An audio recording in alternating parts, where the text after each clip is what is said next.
Thanks for having me on. So my name is Kara Karboski. I'm the coordinator for the Washington Prescribed Fire Council. I've been the coordinator for about 4 years and been working on all manners of issues related to prescribed fire here in Washington. So I've been asked today to talk to you about just prescribed fire councils in general, what they are, what they do, and how you might be able to engage with them or how they might support your work. So next slide, please. So the mission of the Washington Prescribed Fire Council is to protect, conserve, and expand the safe and responsible use of prescribed fire on the Washington landscape to meet both public and private management objectives. The main, point there and the meat and potatoes of that is that protect, conserve, and expand the use of prescribed fire. And in general, across prescribed fire councils across the nation, this is, their mission statement. The language changes, but the intent is, to move forward the use of prescribed fire. Whatever that means in their state. Next slide.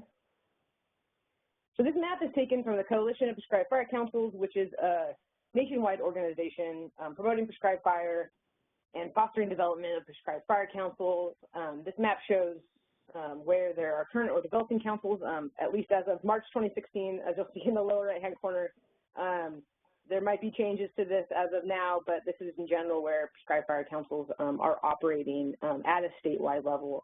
There are some regional state councils. In Florida, I think there are 3 regional prescribed fire councils. So, but for the most part, these are statewide organizations. And one thing to note, and going back to that sort of generalized mission I was talking about, if you look at this, there are huge ecological, political, cultural differences between these states and across regions.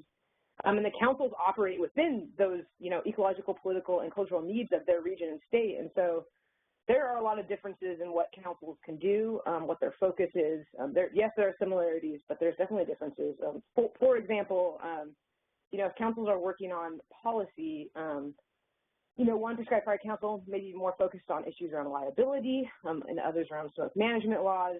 You heard, Jen was talking about how in the Southeast there's more private lands, and so they're looking at, councils up there are looking at strategies for how to support private land burning. In the West, we have a lot of federal and public land, and so we are looking at strategies on how to, implement prescribed fire across those lands. And so it just sort of depends on what the needs are in your state. So next slide. And so Jen had a pretty similar list, and these are just challenges related to prescribed fire. I took these from, I think it's a 2015 prescribed fire implementation survey report, and basically people tried to implement prescribed fire and they came up with barriers, and they realized, hey, that we need to really address these challenges and to move prescribed fire forward. We need to work beyond ourselves as an individual landowner or as an agency or, just by practitioners alone. We need land managers, we need scientists, we need regulators, sometimes we need, community organizations in the room. And that's what prescribed fire councils can do. They can bring everybody together, diverse stakeholders who have a stake in prescribed fire to move forward by addressing these challenges. Next slide.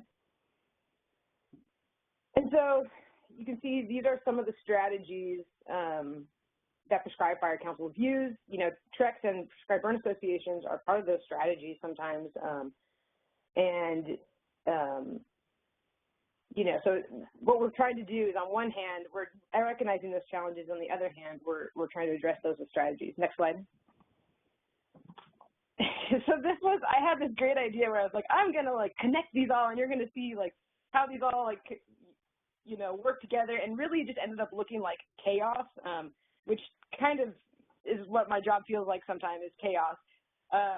But I think it's more or less just trying to, illustrate the idea that, these strategies might address several challenges, and it might take several strategies to address a challenge in general. So that's just the general idea, is that we've got these challenges, we've got strategies to work on them. Okay, next slide.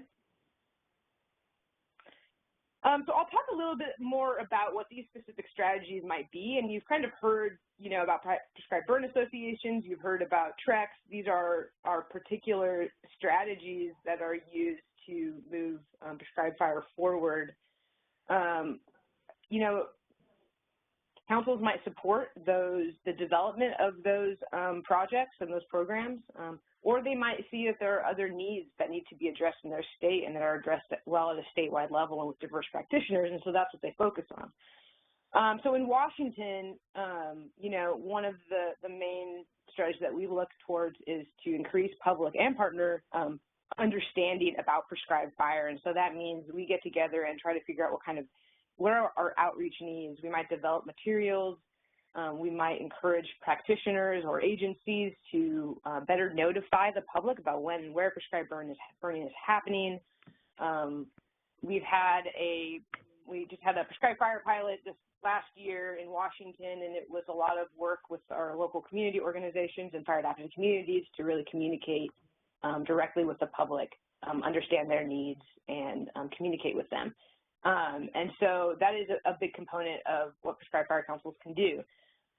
You know, we're also really interested in developing training opportunities and making sure we're increasing the expertise of our practitioners. And so, and we recognize in Washington that we have capacity needs, and so, you know, that includes TRECs and prescribed burn associations, but it also can just be encouraging, you know, making connections between agencies and other burners. There's a picture there that's taken from a group of burners on the Turnbull National Wildlife Refuge. That's a group of, you know, refuge staff, but also fire districts and students from the University of Idaho. Now, I didn't have any direct hand in that, but those are the types of things that we're like trying to encourage because we have this lack of resources, and so where we can, trying to fill those needs. Information sharing, you know, there's Joint Fire Sciences that has as far as like scientific and technical information, but just trying to make sure that we're connecting those with our practitioners. Cooperative burning and cross-boundary burning is one strategy, and so from the council side, I'm looking for ways and how I can connect people. As the coordinator, I'm going, these people have expertise, these people need expertise or resources, how can I connect them? Sharing resources, whether that be like materials or whether that be like actual tools to use on a burn. And a big one too is, I think, you know, beyond the education piece, I think might be the second other big piece for us, at least in Washington, is reviewing our policies, regulations, and practices and looking ways to address those, because that really does need to happen at a statewide level. And so that's a big component that we've been looking at. So within our prescribed fire pilot, we were looking at our smoke management policies, reviewing those, and coming up with suggestions and recommendations for how to improve that process.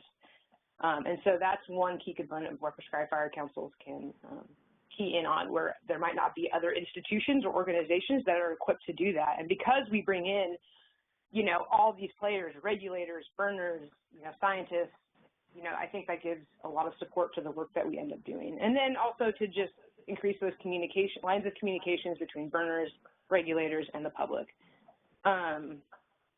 So what this looks like for your council, I mean, that's up to you to go and find. You know, the councils understand the needs that they have in their state, and then they come up with those strategies. And if you're interested in prescribed fire and moving prescribed fire forward, you know, that is the organization to go to, and they need your support, most likely. Next slide. And so I think I just want to reemphasize that this is really important, that this work is done through cooperation and collaboration, you know, among diverse stakeholders. And my last point that I want to make, too, is that I think there's a really good, I know this is, you know, a FAC and affiliate webinar, so I wanted to talk a little bit about how, you know, fire-adapted communities can play or work with prescribed fire councils. And really the concepts of fire-adapted communities and working with communities that are trying to become fire-adapted, that's really changed my perspective as a coordinator for a council, because it's really strengthened my work, recognized the needs of the local community, their concerns, and then by working directly, you know, with some of those community organizations who understand the needs of their communities and the values of their communities. We have the expertise as far as, you know, burning goes and fire, but, you know, the community organizations understand the communities the best. And so when we have a situation where we're able to partner with them, that's been really powerful for the work that we've done here. And I think it's been really successful and create a little bit more trust for burning in Washington. Next slide. And so I just encourage you to find your state prescribed fire council. There's a couple of resources here, Coalition for Prescribed Fire Councils, Joint Fire Science Program. If you're just interested in science, they have regional exchange programs, and you definitely have one in your neck of the woods. If you want to learn more about the Washington Prescribed Fire Council and the work that we do, you've got that there and my contact information. Thank you.